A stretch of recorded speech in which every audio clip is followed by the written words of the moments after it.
कितने लोग जल चिकित्सा से परिचित हैं थोड़ा बहुत?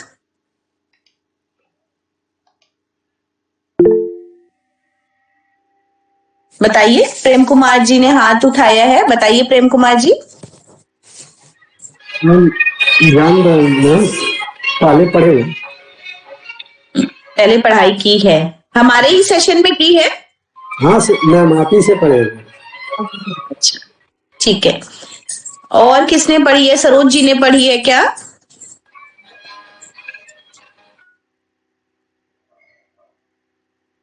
जय श्री कृष्णा मैम। जय Shri Krishna. Yes ma'am, hydrotherapy के बारे में थोड़ा बहुत पढ़ा है।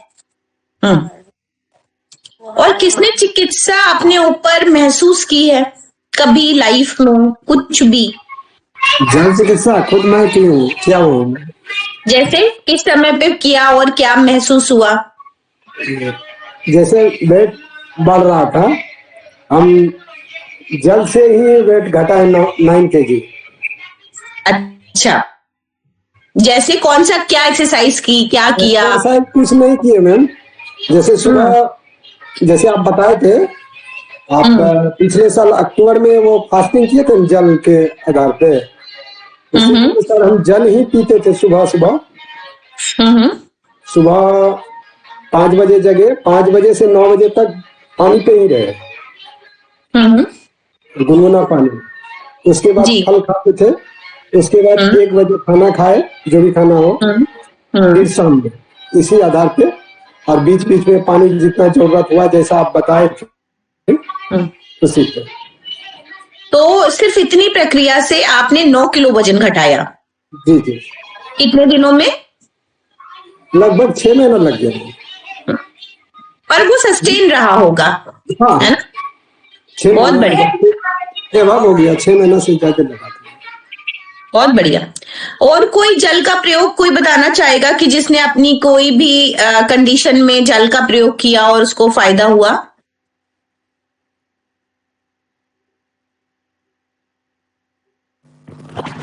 हॉट पैक और कोल्ड पैक लेके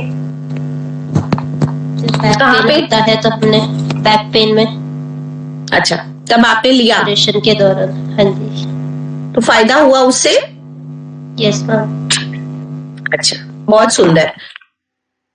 ठीक है, तो आज से हम लोग जो जो पढ़ेंगे तो कोशिश करेंगे कि हम लोग वो प्रैक्टिकली भी करते जाएं। छोटे हो या बड़े हो, उनके जितने वेरिएशंस होंगे हम उनको घर में भी प्रैक्टिस करेंगे या किसी पे भी करेंगे, घर के किसी सदस्य पे। तब तो हमारे से पढ़ना सार्थक है। अदरवाइज ये किताबी ज्ञान कुछ देने वाला नहीं है। प्राकृतिक चिकित्सा में सबसे ज्यादा प्रैक्टिकल एप्लीकेशन ही मायने रखता है। तो आप अपने शरीर पे एटलीस्ट जरूर से करें, और अगर अपने शरीर पे नहीं कर पा रहे तो अपने घर में किसी के भी शरीर पे करें। और पहले तो मेरी यही कोशिश रहती है कि आप अपने शरीर पे करें, अपने शरीर को एकदम एक्सपेरिमेंट बनाएं और अपने शरीर पे ही सारे प्रयोग करें। तो क्लास को शुरू करते हैं। सबसे पहले ये समझेंगे कि जल चिकित्सा क्या किसे कहते हैं। पहले तो प्राकृतिक चिकित्सा किसे कहते हैं, बहुत पुरानी बात हम पूछ रहे हैं। प्राकृतिक चिकित्सा किसे कहते हैं? अरे जल्दी से बताओ, सेकेंड ईयर के बच्चे, सेकेंड ईयर है ना आप लोगों का? मेरा तो 3rd ईयर में। सेकेंड ईयर का एग्जाम दे चुके जनवरी में। अच्छा, तो आप लोग 3rd ईयर में हैं। हम लोग बताएंगे कि करके फटाफट, प्राकृतिक चिकित्सा किसे कहते हैं? ये डिफाइन करने में थोड़ा सा प्रॉब्लम हो रहा है, लेकिन नहीं तो बताइए ना, बता नहीं पाएंगे कहीं पे भी, ऐसे सिंपल बताइए। क्या समझते हैं प्राकृतिक चिकित्सा क्या है? प्राकृतिक क्या है, क्या जाए, वो प्राकृतिक के अनुसार ढलना, उसके अनुसार चलना, जैसा मांग रहा है शरीर। शरीर न, प्राकृतिक में जो चीज है उसी से इलाज करना, उसी के अनुसार चलना। बताइए, फटाफट बताइए, बाकी लोग बताइए, हेमंत जी बताइए, सरोज बताइए, प्रतिमा जी बताइए, बताइए फटाफट, एक लाइन में आंसर है। पृथ्वी, जल, अग्नि, वायु, आकाश, पंच महाभूतों द्वारा हमारे शरीर के पंच महाभूतों को बैलेंस करना प्राकृतिक चिकित्सा कहलाता है। और बताइए, और लोग बताइए, अपने अपने शब्दों में बताइए।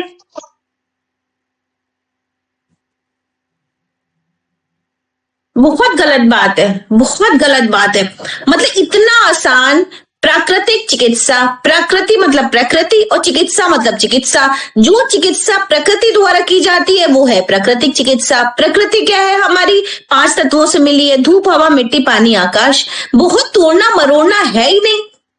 जब हम वही नहीं बता पाएंगे तो हम जल चिकित्सा क्या बताएंगे कि जल चिकित्सा क्या होती है? ऐसा बिल्कुल मत करो आप लोग भाई। कोई पूछेगा कौन सा कोर्स पढ़ रहे हो, कहां से कर रहे हो, अच्छा ये क्या होता है, तो आप क्या बताएंगे कि ये रजिस्टर्ड पैथ चिकित्सा पद्धति है हमारे आयुष मिनिस्ट्री में? आपको अपने बच्चों को कराना चाहिए जब हम डेफिनेशन ही नहीं बता पा रहे। DNYS का फुल फॉर्म पता है ना आपको? जो कर रहे हो उसका फुल फॉर्म पता है कि नहीं? बताइए भाई, फुल फॉर्म पता है? Diploma in naturopathy yogic science ma'am. हाँ जी। तो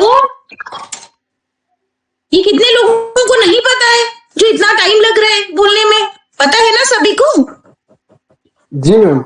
तो हमको कोर्स नहीं पता होगा, हमको कोर्स कंटेंट नहीं पता होगा, हमको फुल फॉर्म नहीं पता होगा, तो हम कैसे और लोगों को प्रेरणा देंगे कि नेचुरोपैथी में जाना चाहिए? क्लिनिक खोलना चलाना तो दूर की बात है, पहले हम बगल में व्यक्ति को जो बैठा है उसको तो संतुष्ट कर सके। नहीं भाई, प्राकृतिक चिकित्सा ये कहती है अगर आप ये करेंगे तो ये अच्छे हो जाएंगे, या प्राकृतिक चिकित्सा का सिद्धांत ही इस पे बेस नहीं है, इसलिए हम एलोपैथ से उसका मुकाबला नहीं कर सकते। तो ये तो हमें समझना पड़ेगा ना।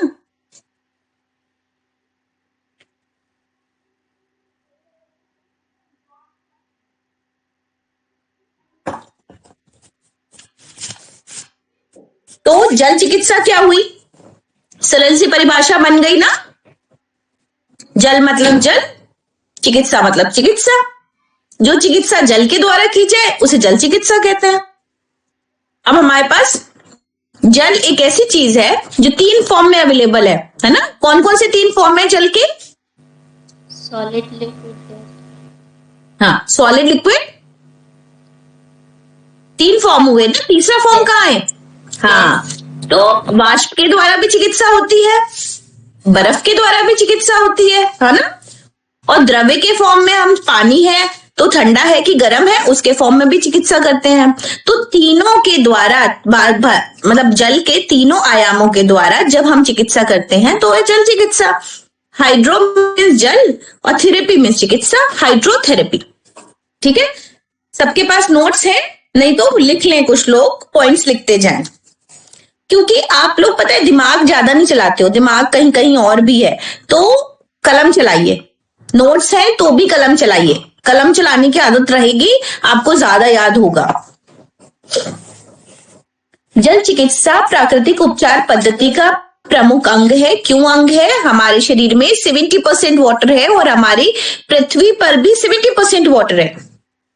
तो हमारा बॉडी सबसे ज्यादा जो कंटेंट है हमारी बॉडी में वो वाटर है, इसलिए हम जल चिकित्सा को सबसे पहले प्राथमिक उपचार पे रखते हैं, क्योंकि पानी सर्वसुलभ है, पानी हर जगह अवेलेबल है।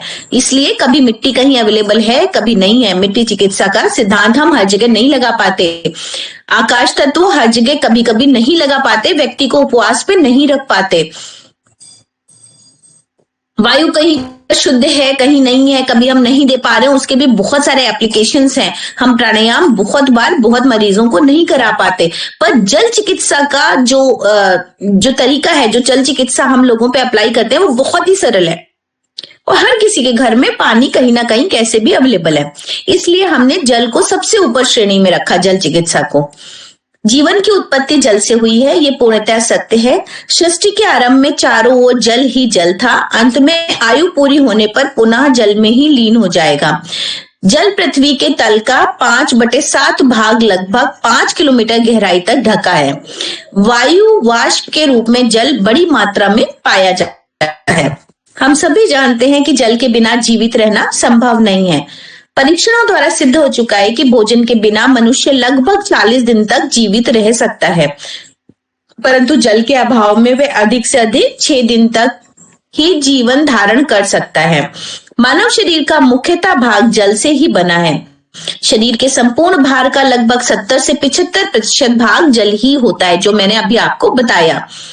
मानव शरीर के विभिन्न अंगों में जल का अंश निश्चित मात्रा में उपलब्ध है। जैसे कहां कहां पर है? ब्लड में 91% वाटर है, ठीक है। हड्डी में 40%, जो कि दिखता ही नहीं, लगता ही नहीं कि हड्डी में कहां पानी होगा। मांसपेशियों में 75% पानी है, तभी से कहते हैं हाइड्रेट रखो बॉडी को। मांसपेशियां ढीली पड़ रही हैं, उनको तनाव चाहिए, स्ट्रेंथ चाहिए, तो हर चीज के लिए पानी चाहिए। हाइड्रेशन नहीं रखेंगे तो वीकनेस आती है। गुर्दे में 83%, किडनी में पानी है। जिगर, लीवर में 60% पानी है, और ब्रेन में देखिए 79% मात्रा जल का अंश पाया जाता है, ठीक है। तो इतने परसेंटेज ऑफ वाटर इतनी सारी चीजों में है जहां पर हमको दिखता नहीं है कि यहाँ पर पानी तो नहीं है, ये तो ड्राई हड्डी दिख रही है, पर उसमें भी आप देखो कि 40% पानी है, ठीक है। हमारे दिन के भोज्य पदार्थ में भी जल का कुछ अंश विद्यमान रहता है। विभिन्न भोज्य पदार्थों जैसे तरकारियों में 90%, क्योंकि हरी, इसीलिए कहते हैं ग्रीन लीफी वेजिटेबल्स खाइए, क्योंकि उसमें पानी की क्वांटिटी बहुत ज्यादा होती है। दूध में 80%, मछली में 80%, मांस में 65%, अंडे में 45% और रोटी में 40% तक जल का अंश पाया जाता है। जल चिकित्सक के अभिप्राय जल के प्रयोग से रोग निवारण तथा आरोग्य प्राप्त करना है। जल का महत्व जल पीने और भोजन तक सीमित नहीं है। इसका प्रयोग शरीर की सफाई के लिए करते हैं। हम अपने आसपास को स्वच्छ रखने में भी जल का प्रयोग करते हैं। इसके साथ ही जल के प्रयोग रोग निवारण के लिए भी करते हैं। इस प्रकार जल हमारे शरीर के निरोग, सुदृढ़ एवं बलशाली बनाता है। आज भी हमने अपने पूर्वजों की चिकित्सा प्रणाली को भुलाया नहीं है, वरन इस चिकित्सा पद्धति को अपने वैज्ञानिक अन्वेषणों से अपेक्षाकृत अधिक उन्नत और विकसित कर वैज्ञानिक रूप देखने का प्रयास किया है। तो आप सभी जानते हैं कि जल है तो जीवन है, और जल से हम सब कितना काम करते हैं दिन भर, तो उसको गिना नहीं जा सकता कि कितना काम है। एक सेकंड,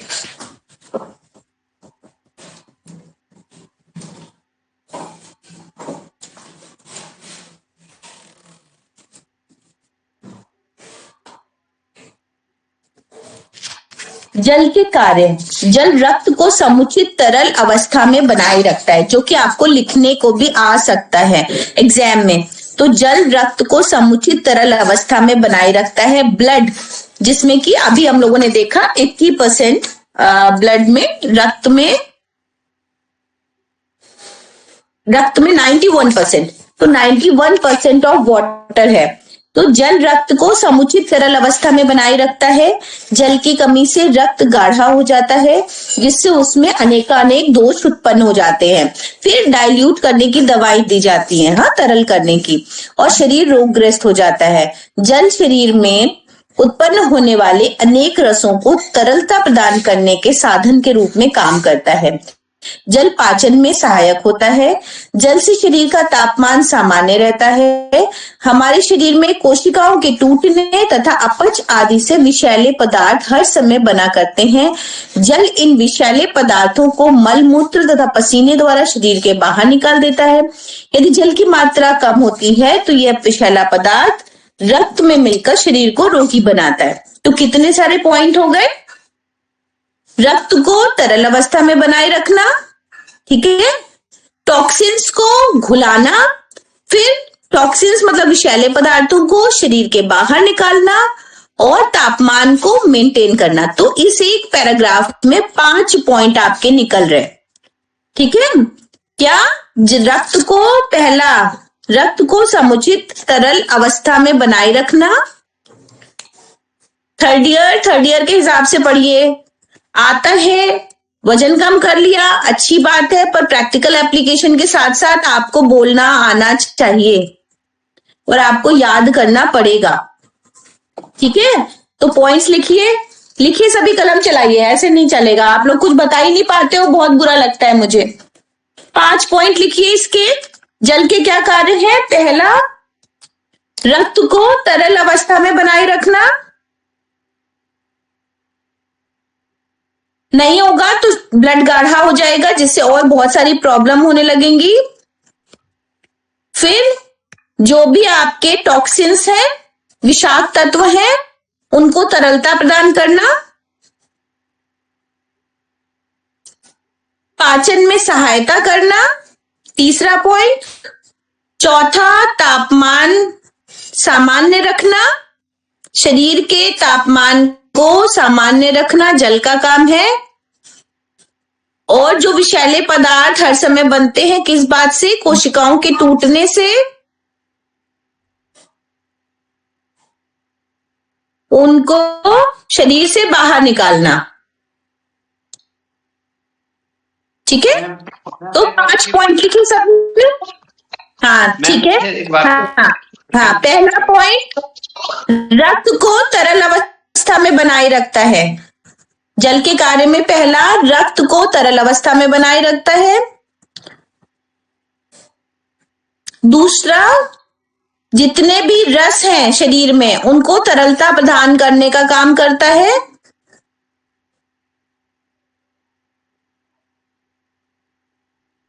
तीसरा, पाचन तंत्र में सहायता प्रदान करता है। पाचन इसी से होता है, जल के बिना पाचन नहीं हो सकता। जल पाचन में सहायक है। चौथा, शरीर के तापमान को सामान्य रखता है। और पांचवा, विषैले पदार्थों को बाहर निकालता है।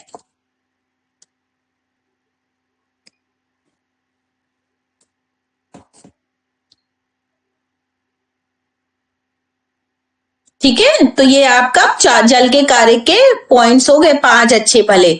और विषैला तत्व आया कहां से? कोशिकाओं की टूट फूट से विषैले पदार्थ हर समय बनते रहते हैं, जिससे विषैला पदार्थ बनता है और वो विषैला पदार्थ बाहर निकलता है। मनुष्य को प्रतिदिन में कितने जल की आवश्यकता रहन सहन का स्तर, भोजन, स्वास्थ्य तथा व्यवसाय पर निर्भर करता है।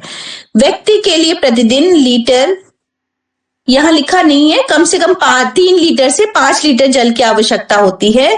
सर्दी की अपेक्षा गर्मी में जल की अधिक आवश्यकता होती है। काफी मात्रा में जल श्वास से भाप बनकर उड़ जाता है। पसीने के रूप में भी जल काफी मात्रा में निष्कासित होता है। तो यहाँ पर एक गैप है जिसमें लिखा है व्यक्ति के लिए प्रतिदिन लीटर की आवश्यकता होती है, तो आप 3 लीटर से 5 लीटर लिख सकते हैं, डिपेंडिंग अपॉन योर वर्क। अगर कोई एथलीट है, खूब पसीना निकालता है, तो उसको 5 लीटर चाहिए। बहुत गर्मी है तो 5 लीटर चाहिए। मॉडरेट क्लाइमेट है तो 3 लीटर चाहिए। ठीक है, तो मिनिमम 3 से 5 लीटर का वेरिएशन होता है। जल एक रासायनिक मिश्रण है। यह हाइड्रोजन तथा ऑक्सीजन नामक 2 गैसों के अनुपात से बनता है। क्या फॉर्मूला होता है वाटर का? कोई बता सकता है? बताइए। H2O। हाँ, सभी लोग अपने में लिखें H2O, ये भी पता होना चाहिए। हाँ, H2O, H कैपिटल, 2 नीचे, मतलब हाइड्रोजन के 2 मॉलिक्यूल, और O कैपिटल बगल में, जिसमें ऑक्सीजन का 1 मॉलिक्यूल। जब हाइड्रोजन के 2 अणु और ऑक्सीजन का 1 अणु मिलता है तो एक कंपोजिशन तैयार होता है जिसे हम H2O कहते हैं।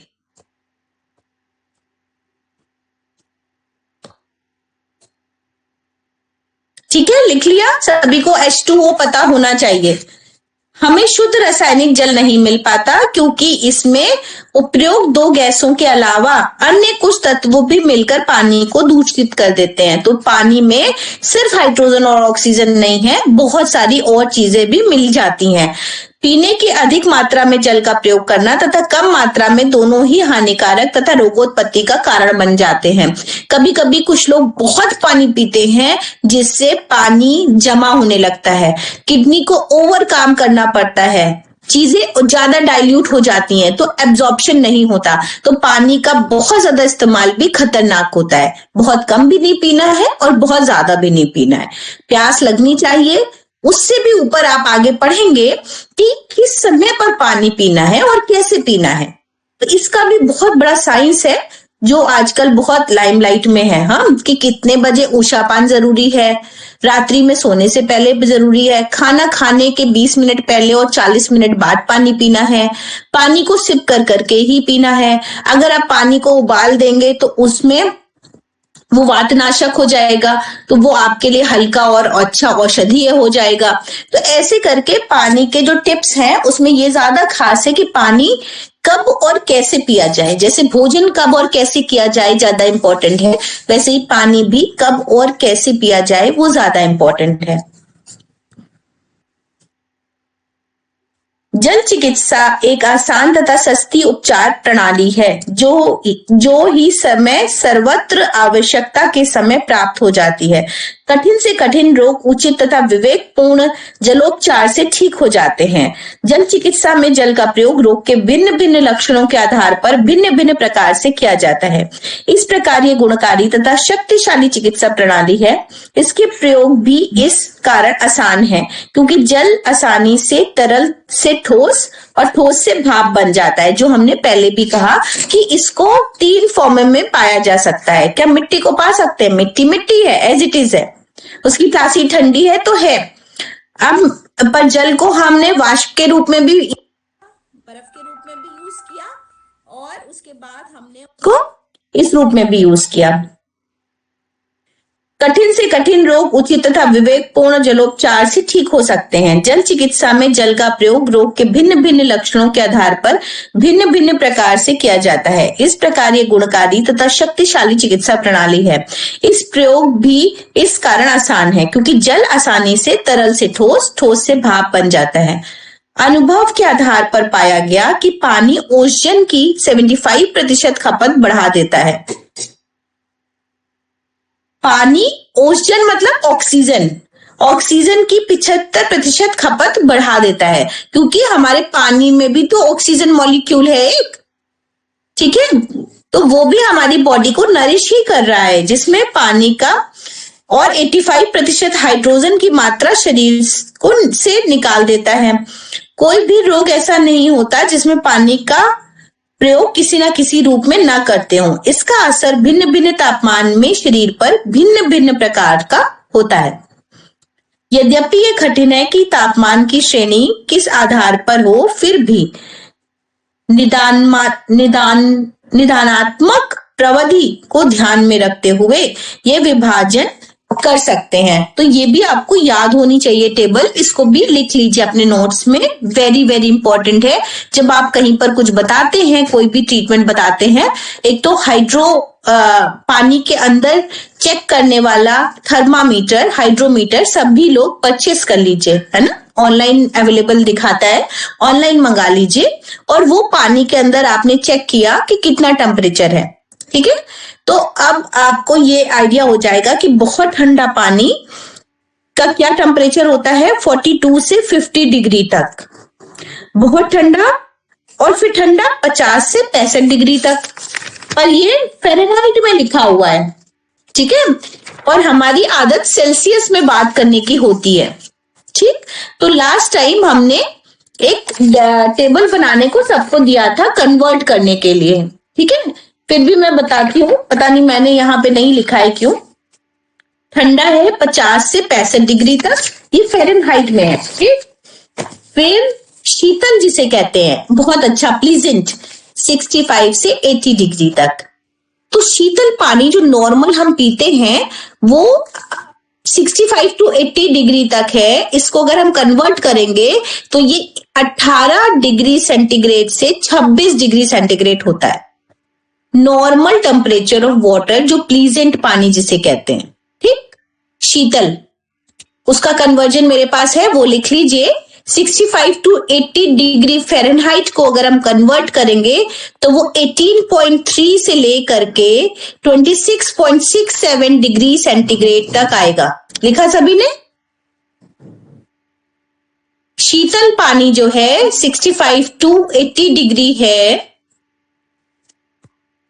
ये 18.3 डिग्री सेंटीग्रेड से 26.67 डिग्री सेंटीग्रेड है। पानी कहाँ कितने पे खौलता है? Boiling temperature of water is 100 degree Celsius. हाँ, तो हमें सेंटीग्रेड में आदत है ना, तो अगर हमें 100 डिग्री सेंटीग्रेड पे खौल रहा है और बर्फ बन रहा है 0 डिग्री सेंटीग्रेड पे, तो हम मोटा मोटा अंदाजा लगा सकते हैं कि 18 डिग्री सेंटीग्रेड कैसा होगा, है ना। तो इसीलिए वो शीतल है, जो पीने में अच्छा लगे। अब उससे नीचे हम करते जाएंगे तो हमें आइडिया रहेगा। तो 18 डिग्री सेंटीग्रेड अगर शीतल है तो ठंडा कितना होगा, लगभग 10 डिग्री, और बहुत ठंडा कितना होगा, 5 डिग्री। ठीक है, तो थोड़ा थोड़ा जिस हिसाब से फ़ारेनहाइट का टेम्परेचर कम है, वैसे वैसे आप उसके टेम्परेचर को कम कर दीजिए। इसी तरह गुनगुना क्या है, हमारा 18 से 26 डिग्री शीतल है, तो गुनगुने को हमने 82 से 90 डिग्री फ़ारेनहाइट रखा है, तो वो लगभग आपका गुनगुना हो जाएगा 30 डिग्री सेंटीग्रेड तक। सम मात्रा में 92 टू 98 है फ़ारेनहाइट में, ये आपका चला जाएगा 40 डिग्री तक। फिर भी आप कन्वर्ट भी कर सकते हो, गूगल का भी हेल्प ले सकते हैं। और या एक फॉर्मूला है, सेंटीग्रेड इज इक्वल टू, लिखिए formula, C is equal to C बराबर 5/9, 5/9, एक छोटा ब्रैकेट बनाइए, उसमें F माइनस 32 ब्रैकेट बंद। लिखा सभी ने? सेंटीग्रेड में निकालना है तो centigrade is equal to F/9, 5/9, फिर उसके बगल में ब्रैकेट में F माइनस 32 और ब्रैकेट बंद। तो सबसे पहले हम क्या करेंगे, फ़ारेनहाइट, अगर 65 फ़ारेनहाइट है तो ब्रैकेट के अंदर, फ़ारेनहाइट के अंदर 65 लिखेंगे, माइनस 32 को पहले सॉल्व करेंगे, फिर 5/9 से मल्टीप्लाई कर देंगे, वो जो आएगा वो सेंटीग्रेड में आ जाएगा। क्लियर है? सभी के पास ये रहता है कैलकुलेटर फोन में, आप उसके बाद इस फॉर्मूले में प्लेस करके कभी भी निकाल सकते हैं। ठीक है, क्लियर? अभी क्या देख पा रहे, फॉर्मूला लिख पाए ना सभी लोग? लिख पाए क्या कह रही हो? ठीक है, चलें। मैम एक बार बताएंगे उसको, फार्मूला को थोड़ा और समझा दीजिएगा। अच्छा, C is equal to, C बराबर इक्वल F/9, 5/9, फिर एक ब्रैकेट बनाएंगे 5/9 के जैसे मल्टीप्लाई का मल्टीप्लाई नहीं होता है पर ब्रैकेट होता है, F मतलब फ़ारेनहाइट माइनस 32, तो ब्रैकेट क्लोज हो गया। ठीक, अब मान लीजिए फॉर एग्जाम्पल हमको निकालना है 65 का, 65 डिग्री फ़ारेनहाइट जो पानी है वो शीतल कहलाता है। तो कैसे निकालेंगे, करिए जरा, सरोज समझाओ जरा कैसे करेंगे। हम नेक्स्ट लाइन लिखेंगे, C is equal to 5/9, bracket में F की जगह लिख देंगे 65 minus 32 bracket close. Third line में क्या सॉल्व करेंगे हम, पहले 65 में से 32 माइनस करेंगे,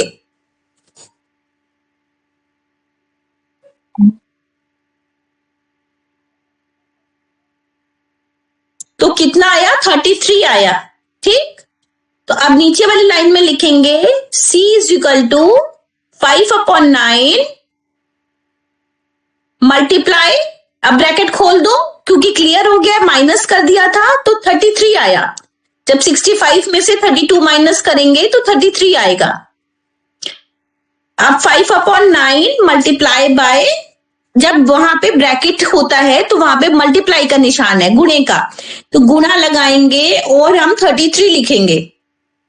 ठीक, अब देखिए, या फिर 5 को मल्टीप्लाई कर दीजिए 33 से पहले और फिर 9 से डिवाइड कर दीजिए, या फिर पहले 33 से 9 को काट दीजिए और उसके बाद डिवाइड कर दीजिए। तो इजी क्या है, पहले 5 को 33 से मल्टीप्लाई कर दीजिए, एक लंबी रेखा खींचिए,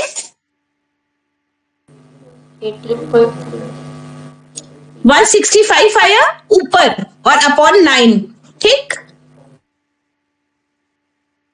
अब इसको अगर हम डिवाइड करेंगे 9 के टेबल से 165 को भाग दे दीजिए तो 18.3 आया। ठीक है,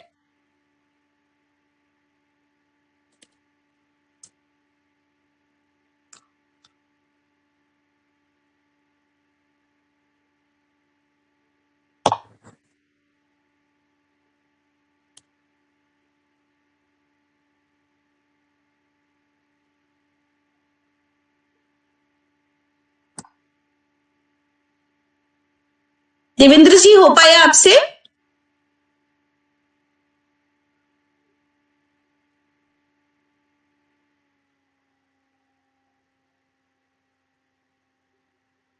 हेमंत जी हो पाया? जी मैम।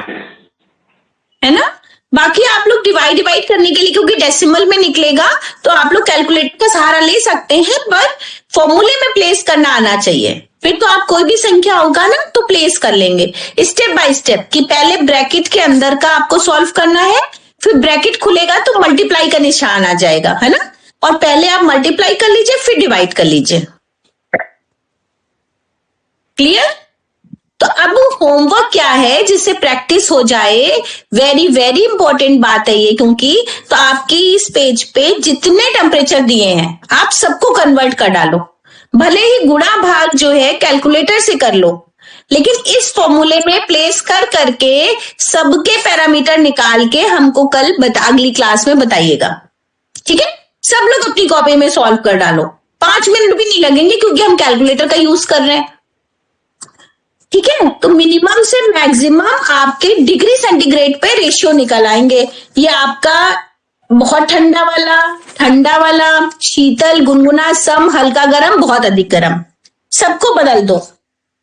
सब आपके जब डिग्री सेंटीग्रेड में आ जाएंगे तो आपको बहुत कंफर्टेबल लगेगा, क्योंकि आपको पता है 100 डिग्री सेंटीग्रेड पे पानी उबलता है और 0 डिग्री सेंटीग्रेड पे बर्फ बन जाती है।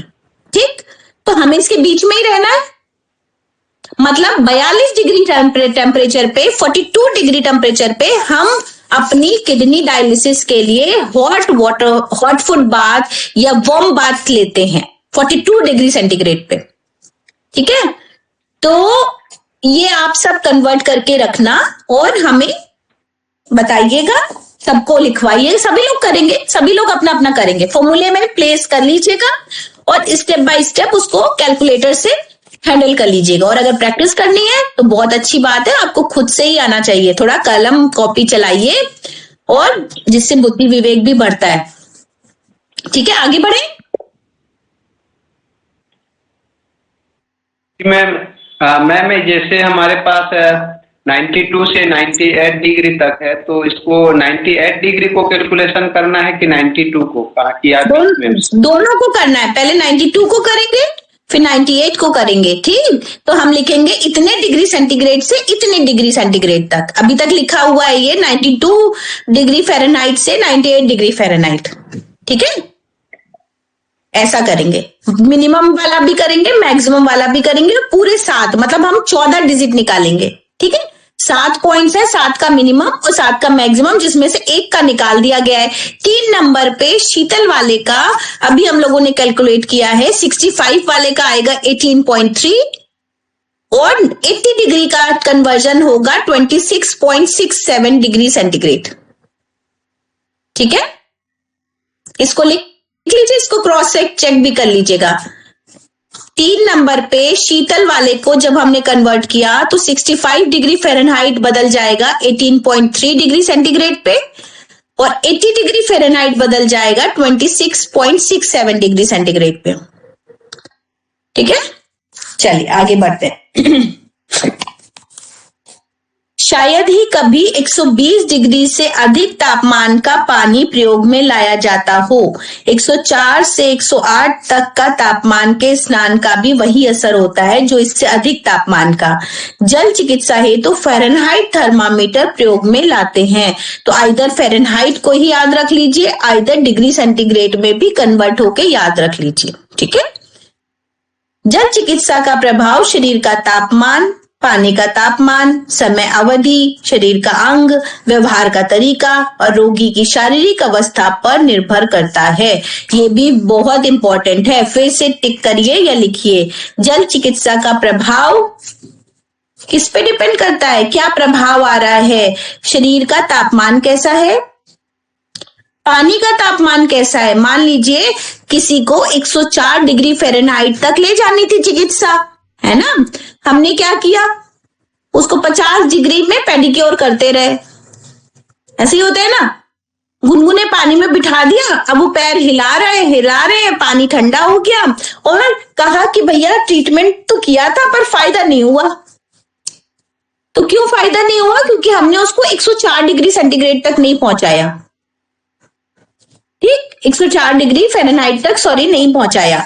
तो ये जल चिकित्सा का प्रभाव, शरीर का तापमान, पानी का तापमान अगर हमने नहीं बढ़ाया किसी भी ट्रीटमेंट के दौरान तो वो नॉर्मल हो गया, ठंडा हो गया, जिससे चिकित्सा का प्रभाव नहीं पड़ा। समय अवधि देना था 20 मिनट, दिया हमने 5 मिनट, चिकित्सा का फायदा नहीं हुआ। शरीर का अंग, व्यवहार का तरीका, ठीक, हमने अगर कोई भी ट्रीटमेंट दिया तो खुले स्पेस में दे दिया, शरीर ठंडा हो रहा है, एक जगह पे पानी से गर्म आ रहा है, तो उससे कोई प्रभाव शरीर पे नहीं पड़ा। और रोगी की शारीरिक अवस्था पे भी निर्भर करता है कि वो कितना रुग्ण है। हाँ, अगर वो पहली स्टेज पे आया है कि 5वीं स्टेज पे आया है, अगर उसको सर्दी जुकाम अभी कल ही हुआ है कि वो 2 महीने से छींक रहा है, तो डिपेंड करता है। तब जल चिकित्सा का प्रभाव आपको मतलब बढ़िया देखने को मिल रहा है, मॉडरेट प्रभाव आया कि बिल्कुल प्रभाव नहीं पड़ा एक बार ट्रीटमेंट देने पे। तो कौन से ऐसे फैक्टर हैं जिसकी वजह से उनको बहुत अच्छा प्रभाव देखने को नहीं मिला। अब बात है पानी को व्यवहार में लाने की अवधि निम्न समय की हो सकती है। ठीक, कभी कभी लगता है कि जो पानी है वो अरे ये 1.5 सेकेंड के लिए क्या ही हेल्प करेगा, ऐसे ही होता है ना। 1.5 सेकेंड कितना ही हुआ, हमने रखा और हटा लिया, हो गया 1.5 सेकेंड। एक मिनट दिखा, 1 सेकेंड।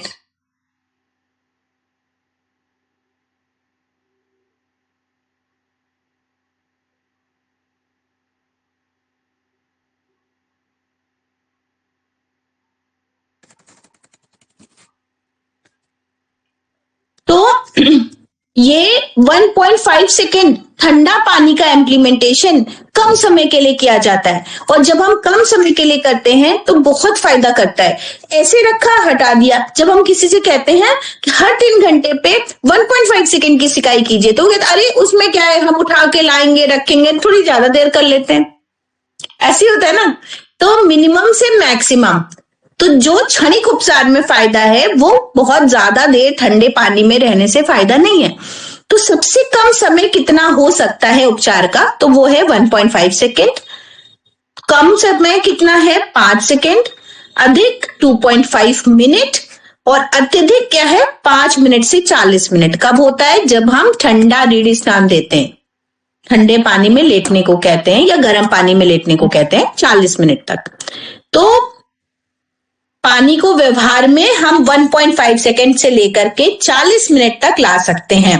पर मेरे पास ऐसे लोग आए जिन्होंने विश्वरूप चौधरी जी को ब्लाइंड फॉलो किया और 2.5-3 घंटे टब में लेटे रहे, फिर बॉडी हाइपो में चली गई, नुकसान हो गया काफी सारा बॉडी को, फिर वो आए। तो हमने कहा ये कहाँ लिखा है कि 2 घंटे 2.5 घंटे आपको पानी में रहना है। देखिए यहाँ लिखा है 40 मिनट मैक्सिमम। आप उसके बाद 3 घंटे बाद चिकित्सा रिपीट कर सकते हैं, सुबह शाम चिकित्सा ऐड कर सकते हैं, पर एक ही टाइम पे बहुत देर तक चिकित्सा नहीं दे सकते। ठीक है, तो ये बात क्लियर है कि हम कम समय के लिए 1.5 सेकेंड का भी हमारा ट्रीटमेंट है, और हमारे पास 5 मिनट से लेके 40 मिनट तक का भी ट्रीटमेंट है। तो कोई आपसे पूछे सबसे कम समय के लिए जल चिकित्सा का प्रयोग कितने समय के लिए कर सकते हैं, तो 1.5 सेकेंड के लिए, और सबसे ज्यादा समय का ड्यूरेशन क्या हो सकता है, तो वो 40 मिनट का हो सकता है। ठीक, आगे बढ़ते हैं। जल चिकित्सा के सिद्धांत। 5 तत्वों में जल तत्व का अपना एक विशिष्ट स्थान है। स्थूलता के आधार पर जल तत्व दूसरा स्थूलतम तत्व है, जिसे सामान्य भाषा में पानी, वारी, नीर, तोय, अंबु, सलिल आप, उदक तथा अमृत आदि नामों से जाना जाता है। यह जल तत्व पृथ्वी पर पर्याप्त मात्रा में उपस्थित है। वैज्ञानिकों के अनुसार संपूर्ण पृथ्वी का 70% जल तत्वों से निर्मित है। जिस प्रकार पृथ्वी का 70% भाग जल तत्वों से परिपूर्ण है, ठीक उसी प्रकार मानव शरीर का भी 70% भाग जल तत्व ही है। यहां से हमने शुरू किया था आपको पढ़ाना और यही बात बोली थी। ठीक उसी प्रकार यह जल तत्व जीवधारियों के जीवन का आधार होता है। इस जल तत्व के अभाव में जीवन की कल्पना ही नहीं की जा सकती। मनुष्य के जीवन का आधार भी यह जल तत्व ही है। इन तत्वों के द्वारा मनुष्य विभिन्न दैनिक एवं निमैतिक कार्यों को करने में सक्षम होता है। इस तत्व के अभाव में मनुष्य के दैनिक एवं नियमित कार्यों में अवरोध उत्पन्न होता है। आपको पता है दिन भर में हमारा पानी हमारे लिए जीवन है, जीवन शक्ति है, बिना उसके हमारा काम नहीं हो सकता। यद्यपि सामान्य रूप से मनुष्य इस तत्व का प्रयोग पीने के रूप में, स्नान के रूप में, अन्य शारीरिक शोधन क्रियाओं के रूप में प्रतिदिन प्रातः काल से लेकर रात्रि काल तक करता रहता है, किंतु जब जल तत्व का प्रयोग एक चिकित्सक द्वारा वैज्ञानिक विधि के अनुसार रोगों का उपचार के उद्देश्य से किया जाता है, तब यह जल चिकित्सा कहलाती है ना। अभी तक क्या था, जल का तो हम प्रयोग कर रहे हैं, पर हम शरीर के शोधन के लिए, अपने शरीर की स्वास्थ्य रक्षा के लिए कर रहे हैं। जब हम उसको चिकित्सीय रूप में प्रयोग करते हैं तो वो चिकित्सा हो गई ना।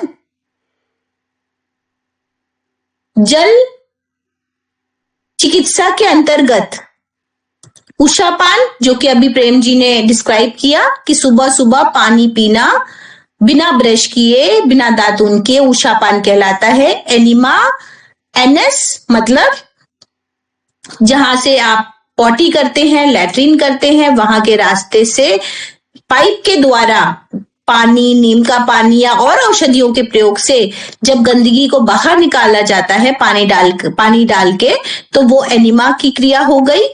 विभिन्न प्रकार के स्नान, जिसमें कि हिप बाथ है, हॉट फुट बाथ है, स्पाइनल बाथ है, आपका सिट्स बाथ है, स्पाइनल स्प्रे बाथ है, स्टीम बाथ है, ऐसे बहुत सारे स्नान हैं और अंगों की लपेट का वर्णन आता है। यद्यपि जल चिकित्सा प्राचीन काल से प्रचलित चिकित्सा है, परंतु मध्यकाल में इस चिकित्सा का प्रचलन कम हो गया था। इस चिकित्सा के पुनरुत्थान में पश्चिम चिकित्सकों ने अपना विशेष योगदान देकर इस समाज में पुनः प्रचलित करने में विशेष भूमिका वहन की है। इस क्रम में कौन कौन से हमारे साइंटिस्ट हैं? विंसेस प्रिंसेस, सेबेस्टियन नीप एंड लुई कुने आदि प्राकृतिक चिकित्सकों ने जल चिकित्सा के विकास में महत्वपूर्ण योगदान दिया है। फादर सेबेस्टियन नीप द्वारा रचित माई वाटर क्योर, तो कुछ चिकित्सा पुस्तकों के नाम आपको याद होने चाहिए और आपको पढ़ने भी चाहिए। तो कहीं से मिले तो चिकित्सा की पुस्तकें आपके पास होनी चाहिए। तो फादर सेबेस्टियन नीप द्वारा रचित पुस्तक माई वाटर क्योर जल चिकित्सा की एक श्रेष्ठ पुस्तक है। इन चिकित्सकों के प्रयोग से प्रभावित होकर भारतीय चिकित्सकों एवं विद्वानों ने जल चिकित्सा के महत्व को समझकर इसका अनुप्रयोग स्वयं पर किया तथा स्वयं पर इसके सकारात्मक परिणाम प्राप्त होने पर इन्होंने अपना जीवन इस चिकित्सा पद्धति के प्रचार प्रसार में लगा दिया। इस प्रकार वर्तमान समय में संपूर्ण भारतवर्ष में जगह जगह अनेक स्थानों पर जल चिकित्सा, प्राकृतिक चिकित्सा केंद्र खुले हैं, जहां नियमित रूप से जल तत्व के प्रयोग द्वारा अच्छे स्वास्थ्य को प्राप्त किया जाता है। जल तत्व शरीर शुद्धिकरण का सबसे प्रमुख एवं मूल साधन है। जल तत्व के भली भांति प्रयोग करने से शरीर में शुद्धता एवं स्वच्छता बनी रहती है, जबकि इस तत्व के भली भांति प्रयोग नहीं करने पर शरीर में इस तत्व का योग विषम हो जाता है तथा इस तत्व का विषम योग होने पर अनेक प्रकार के रोगों की उत्पत्ति होती है। मानव शरीर में जल तत्व को सम बनाए रखने हेतु अनेक विधियां प्रचलित हैं।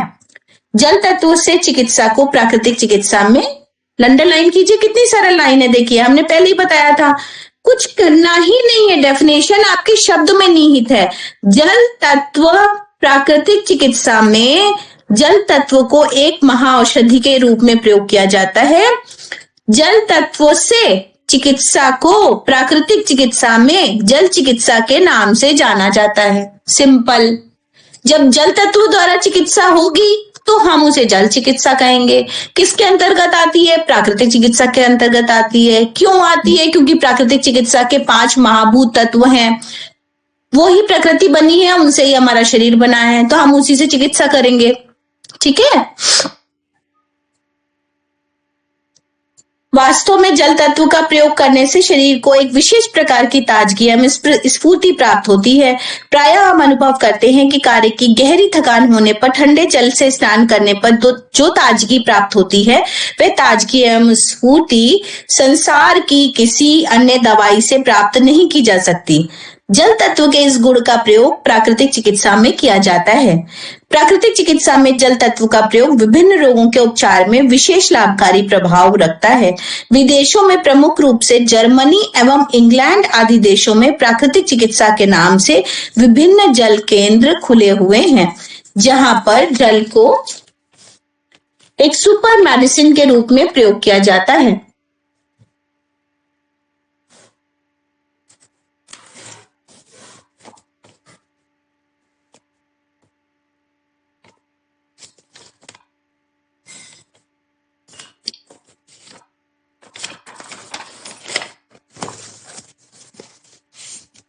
प्रसिद्ध प्राकृतिक चिकित्सक डॉक्टर लिंडल हार के अनुसार बुखार ठीक करने में अन्य औषधियों की तुलना में जल 1/10 समय लेता है, जो 1/10वां भाग में पानी से ठीक हो जाता है व्यक्ति। अर्थात औषधियों का प्रयोग करने से यदि बुखार 10 दिनों में ठीक होता है, तो वहीं जल के प्रयोग करने से बुखार 1 दिन में ठीक हो जाता है। ठीक है। तो ये कितनी इंपॉर्टेंट इंफॉर्मेशन है जिसके बारे में लोगों को नहीं पता।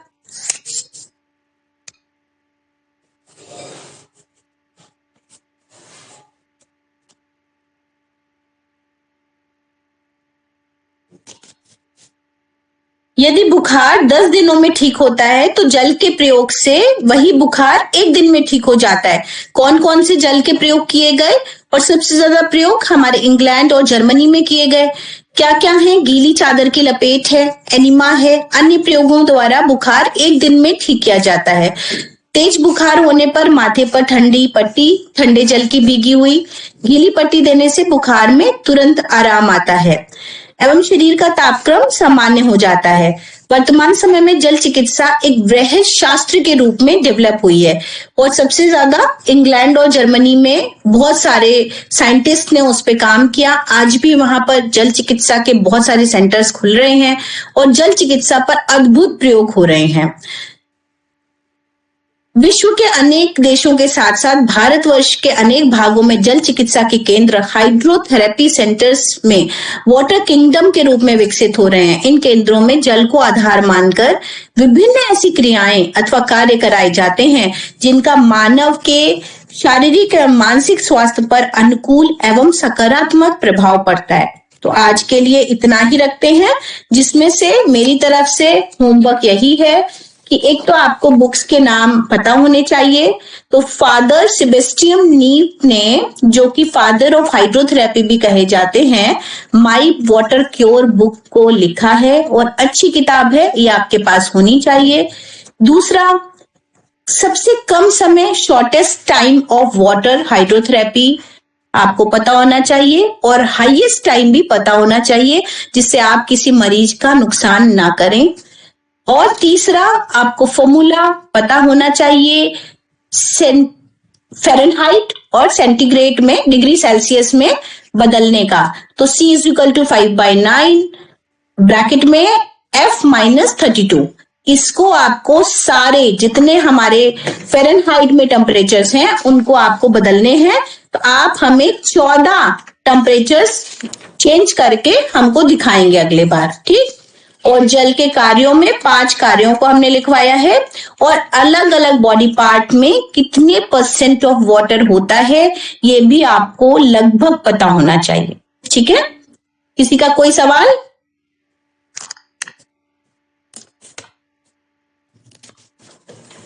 तो 3rd ईयर स्टूडेंट की तरह पढ़ेंगे। ठीक है।